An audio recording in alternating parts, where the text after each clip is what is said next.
and just to commend Deputy Collins for persevering with this and giving us all an opportunity to whinge again about, have a whinge about Irish Water and bring up all our localised issues, which is where this debate always seems to go.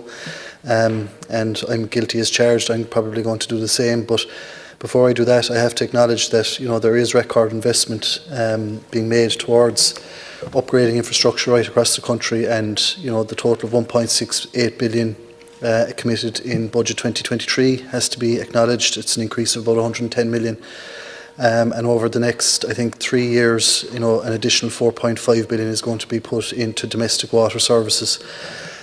So that's the positive news. That's what we're doing well. We're providing extra investment, but as I said, my main gripe with Irish Water at the moment is how they prioritise that funding, and I think we all have examples right across the country of where it's happening well and where it's not, where it's happening not happening so well. And I was listening to yourself, Chair, mention Killavullen and other areas of North Cork, which I would be familiar with myself, and the travails that people have to go to just to get an adequate water supply. To me, it's baffling, particularly when I hear the case of Arklow, and it's a case that Senator Pat Casey is completely correct in and consistently raising in our own parliamentary organisation. And he has detailed how Arklow got a wastewater treatment plant worth €147 million.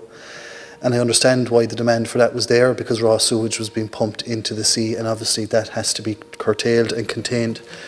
But when you do the sums on it, that was to accommodate an additional growth of 22,500 people in that area. And because of our lack of joined up thinking with the National Planning Framework and so on, I think under that development plan, that local authority is restricted to granting 50 units per annum for the next number of years. So when you think about that investment of 147 million to provide for an extra 50 houses, it's baffling how that can be prioritised against a number of other projects in my own county, which I can refer to Carricknavar, Chair, which you'll be familiar with. The school has closed, brownfield site in the middle of the village. The new school is under construction, but nothing can happen with the brownfield site in the village or the other lands that are zoned for residential development until such time as the existing treatment plant is upgraded at an estimated cost of €1.5 to €2 million. And what that would return in comparison to the likes of Arklow, with that massive €147 million investment, we would deliver those units in a year or two, let alone, I think the estimated time at delivering 50 units per annum to make back that 147 million would be 175 years. So I think when Irish Water, when we acknowledge that record investment, I think we also need to acknowledge that sometimes the prioritisation of it is questionable. Look, just 2 or 3 other issues I'd like to mention, and somebody mentioned group water schemes earlier, and it's something that affects many of us in rural areas, and very few people are talking about the additional costs in terms of electricity and keeping those plants running, whatever about the fact that they're functioning correctly and appropriately, and the replacement of filters, so on. The actual running cost of those has far exceeded the grant that those communities get, and I think that that's something that needs to be looked at with the Minister for Finance, whether some form of a grant or so on can be provided.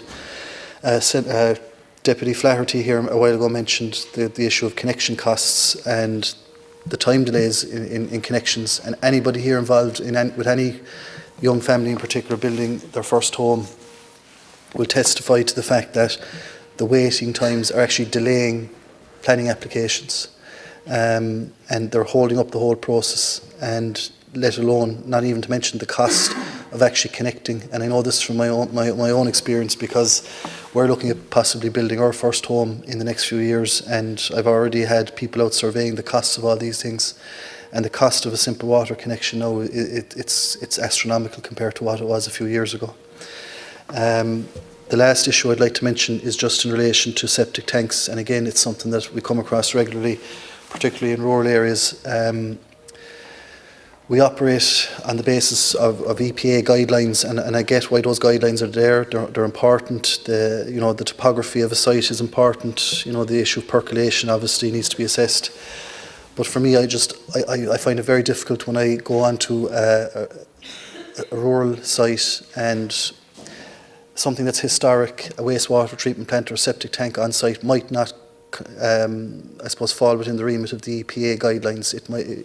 It was probably a historic thing that was built many years ago and doesn't tie in with the regulations. But when you're coming and you're proposing the construction of a new biocycle unit, the EPA guidelines are so stringently enforced, irrespective of the positive impact that the replacement of the septic tank would have. I think again that's something that we need to look at if we're serious about helping people build their first one-off house. I don't have time, Chair, to mention my last issue, but I might come in again under a topical. Thank you. Thank you, Deputy.